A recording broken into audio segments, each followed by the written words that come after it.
చెప్పే విధంగా కాదు, మామూలు నా పద్ధతిలో మీ పద్ధతిలో చెప్పండి.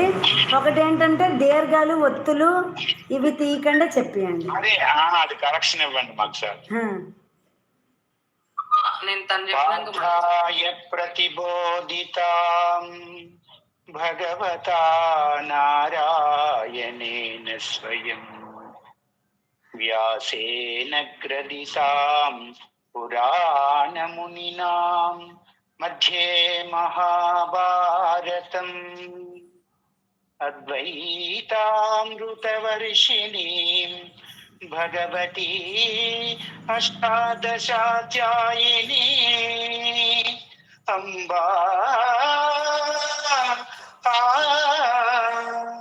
త్వామనుషం దధామి భగవద్గీతే భవద్వేషిణి భగవత్